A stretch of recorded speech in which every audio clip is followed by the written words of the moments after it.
మళ్ళీ చెప్తున్నాము, ప్రతి సంవత్సరం లాగే ఈ సంవత్సరం కూడా 19వ వార్షికోత్సవము ప్రతి సంవత్సరము బయట అనేకమైనటువంటి క్షేత్రాల్లో జరుపుకుంటాము.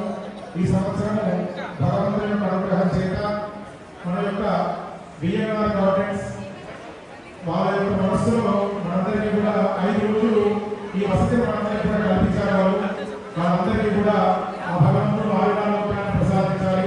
వాళ్ళ యొక్క సహకారం చేత అట్లాగే అనేక మంది భక్తుల యొక్క సహకారం చేత వార్షికోత్సవం అత్యంత వైభవపేతంగా 5 రోజుల్లో శతచండీ యాగంతో శాంతి కళ్యాణంతో కార్యక్రమం సమాప్తమవుతుంది.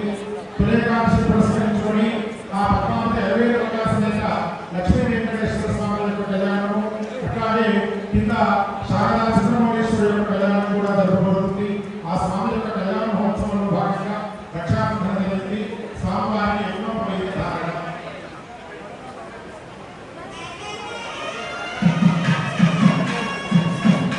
యజ్ఞాపదే ఏకం కారణం విక్రమ ప్రజాపదే సహజం పురస్కారః ఆశ్రమ ప్రియ ప్రజం చ సుబ్రహ్మణ్యేశ్వర ఏకం ధర్మస్థాన సంస్కృతో పుణ్యాత్సరం సావధానః సుమహోర్తే సావధానః సురగణే సావధానః లక్ష్మీనారాయణ సావధానః నందీశ్వర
లక్ష్మీ వెంకటేశ్వర స్వామి కళ్యాణ మహోత్సవ ఆధ్యే శుభకర్మణి శారద చంద్రమౌళీశ్వర స్వామి దేవత కళ్యాణ మహోత్సవ ఆధ్యే శుభకర్మణి మాంగళ్య గౌరీపుత్రం కలిసి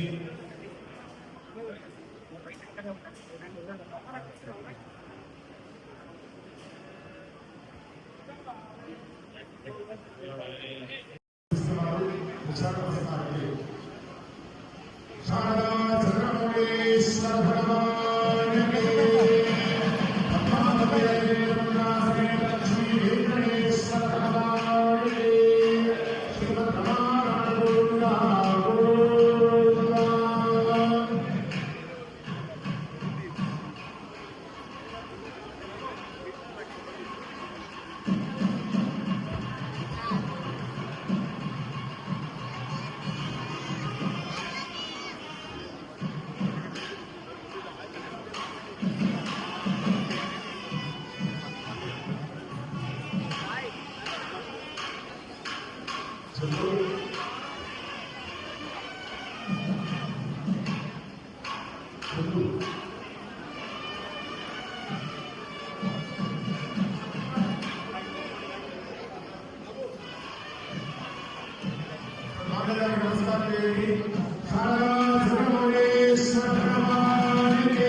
మాంగళ్య మంగళ సూత్రాలు సమర్పించారు గణపడం రామప్రసాద్ శర్మ గారి దంపతులు వారి కుటుంబం. ప్రతి సంవత్సరం క్షేత్రం నిర్వహిస్తాము. ఈ సంవత్సరం హైదరాబాద్ లో ఈ సంవత్సరం నుండి అమ్మవారికి బంగారు మాంగళ్యాలు చేత అమ్మవారి మాంగళ్య ధారణ చేయడం జరుగుతుంది. దాన్ని సమర్పించారు.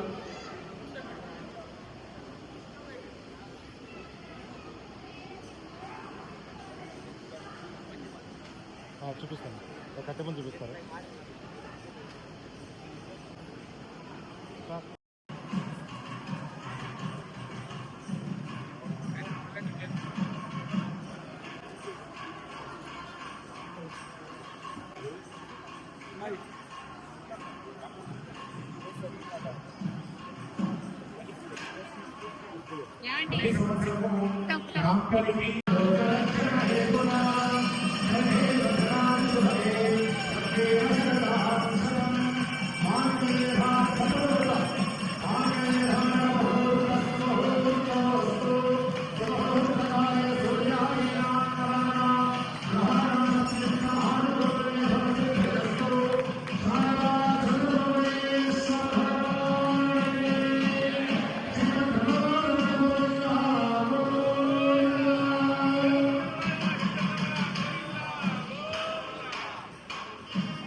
ఎందుకంటే ఒక్క రోజు 4 పారాయణలు కలిగి నిన్న వరకు రోజు చేసాం. రాత్రి 10 గంటలకు నామసంకీర్తన 12 లక్షల వెళ్ళాలి. ఇక్కడికి సరే వస్తున్నా ప్రసాదం తీసుకొని 12 లక్షల వెళ్ళాలి. ఇక్కడ మధ్యాహ్నం ఉందని ఇక్కడ రాత్రి పెట్టుకున్నారు. ఎంబీబీఎస్ వాళ్ళకు చెప్పేది ఏంటంటే మీ లోపల ఏదైనా చిన్న చిన్న ఇబ్బందులు ఉంటే మీ లోపలనే తీసేసుకొని అవి ప్రపంచం మీద పడేయకుండా జాగ్రత్తగా ఈ 20వ సంవత్సరాన్ని దిగ్విజయంగా కార్యక్రమాలు చేస్తూ నడిపేలా ఆశీర్వదించాలని గురువు గారిని నారాయణ స్మరణపూర్వకంగా అర్థిస్తూ అందరికీ కూడా అమ్మలకు మళ్ళీ చెప్పేది ఏమిటంటే మీరు తప్పనిసరిగా సంస్కారవంతంగా పిల్లలను తీర్చిదిద్దండి. తప్పనిసరిగా చేతులకు గాజులు వేయండి, నొసటన బొట్టు పెట్టండి. మగపిల్లలకు కూడా బొట్టు పెట్టాలి, ఆడపిల్లలకు కూడా గాజులు వేయాలి. దానికి శనిగారిట్లో పెట్టి తృప్తి పడుతుంది. ఈ 10వ గ్రహం కదండి, అది ఎక్కడ వచ్చిందో ఇచ్చిండు అంటాడండి వాడు. దశమ గ్రహం ఆ విధంగా ఉండొద్దండి. ఈ తల్లిదండ్రులైనా ఆ తల్లిదండ్రులైనా సమానం. నలుగురు, ఈ తల్లిదండ్రులు నలుగురు. ఇంకొకరు ఎలా ఉండాలి ఎలా ఉండద్దు అని బోధించినటువంటి గురువు గారు. ఇంకొకటి ఆపద ఉన్నప్పుడు ఏమాత్రం ఆలోచన చేయకుండా అమాంతం వచ్చి మనకు సహాయం చేసేటువంటి గొప్ప వ్యక్తి ఎవరు ఆయన. ఈ 6గురు పూజ చేయబడ్డ తర్వాతనే దేవుణ్ణి పూజ చేయండి. ఇక పూజ చేయాలన్నాడు కదా, స్వామి చెప్పాడు కదా అని చెప్పి ఇక మీ అత్తను మీ మామను అట్లా కూర్చుని పెట్టి 100 లీటర్ల పాలు తీసుకొచ్చి బుడబుడ మీద పోసారు, చచ్చిపోతాం. కాబట్టి మీరు చేయాల్సింది అది కాదు, వాళ్ళు చెప్పిన మాట చేయండి, వాళ్ళు చూపించిన మార్గంలో నడవండి. మీకు ఎంత పని ఉన్నా ఉదయం ఒక 2 నిమిషాలు, సాయంత్రం ఒక 2 నిమిషాలు వాళ్ళ దగ్గర కూర్చొని మాట్లాడండి. కోట్ల రూపాయలు ఇచ్చిన దానికంటే ఎక్కువ వాళ్ళు ఆనందపడతారు. కాబట్టి ఆ విధమైనటువంటి చరితార్థమైనటువంటి వ్యవహారం మనలో ఉండాలని తెలియజేస్తూ అమ్మలందరూ చాలా శ్రద్ధగా ప్రేమగా ఉన్నారు. ఇక్కడ అమ్మవారి కార్యక్రమం తర్వాత శారదా చంద్రమౌళీశ్వర సేవా పరిషత్ వాళ్ళు వచ్చినప్పుడు ఒక 2-3 మాటలు గట్టిగానే చెప్పడం జరిగింది. ఆ చెప్పినది సరిగ్గానే అర్థం చేసుకున్నందుకు వాళ్ళకు భగవంతుని యొక్క కృప తప్పనిసరిగా ఉంటుంది. ఎందుకంటే చెప్పకుంటే కలియుగ ధర్మం, యుగ ధర్మంలో కృతయుగంలో ఎవరికి చెప్పాల్సిన అవసరం లేదు. త్రేతాయుగం వచ్చేసరికి ఆచరించి చూపించాల్సి వచ్చింది. ద్వాపర యుగం వచ్చేసరికి మాయ చేసి నాటకాలు ఆడి కొరడా పట్టుకొని చేయాల్సి వచ్చింది. కలియుగంలో చెప్పడం మాత్రం తప్పనిసరిగా ధర్మం. కనుక చెప్పింది చెయ్యకపోతే విన్నవాడిని కర్మం దానికి చేస్తుంది. కాబట్టి ఆచరించినందుకు తప్పనిసరిగా గురువు గారి యొక్క దివ్యమైన అనుగ్రహం తప్పనిసరిగా లభిస్తుంది.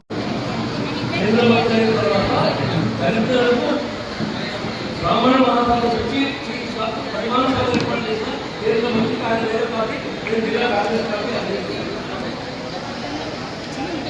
ఆదివారేశ్వర కళ్యాణం అయితే మనవాళ్ళు ఒక మంత్రి కేంద్రం పోయిందంటే చాలా సంతోషం. వేణుగోపాలాచార్య గారు మీ మంచి సలహాలు ఇవ్వాల్సిందిగా కోరుతున్నాను. మహాభాగ్యనగర బ్రాహ్మణ సేవా సమితి మరి పేరులోనే ఎన్ని వేస్తున్నారు. మనం చాలామంది ఎంపీ చేయకుండా సరే వాళ్ళకి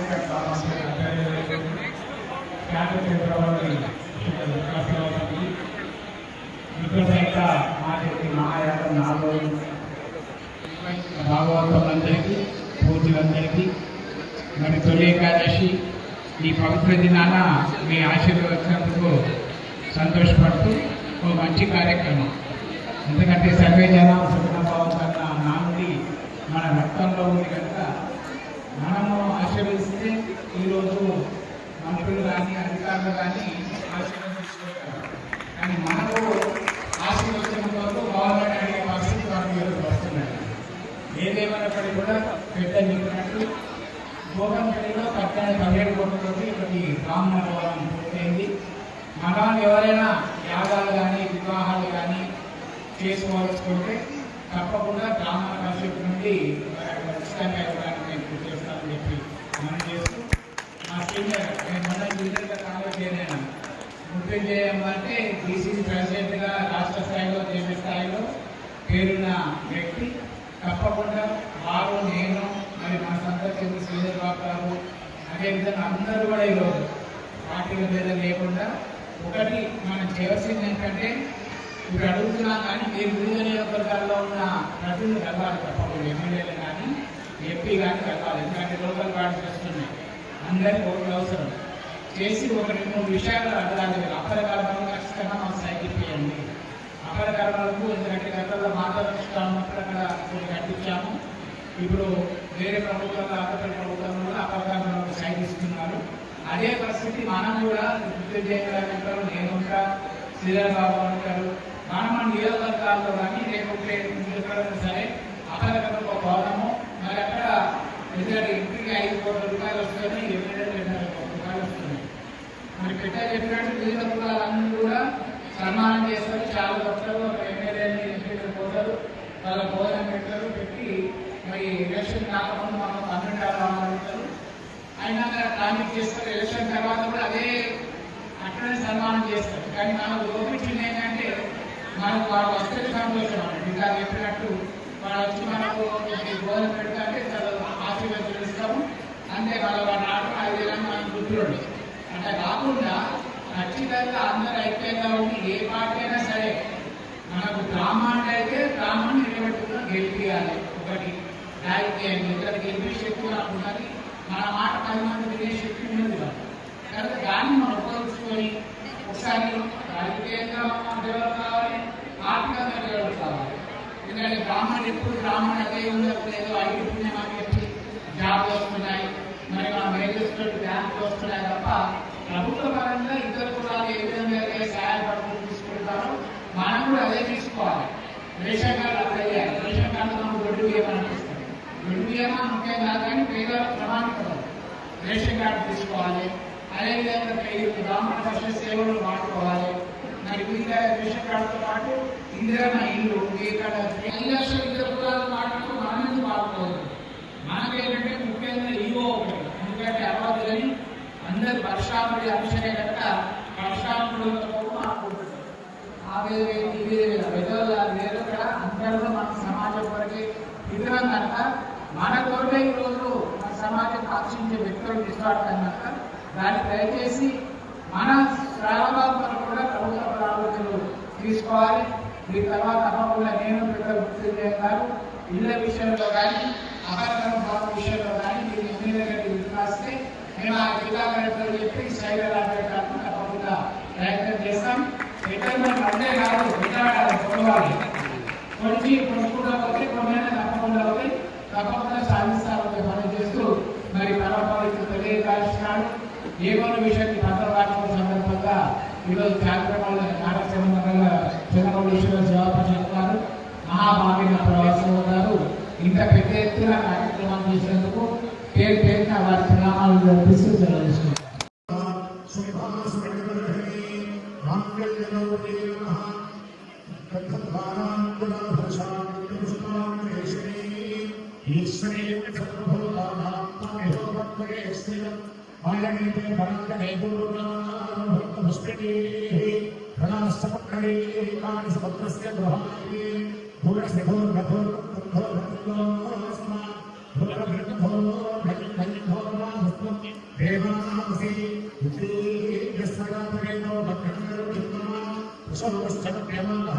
దేవాసి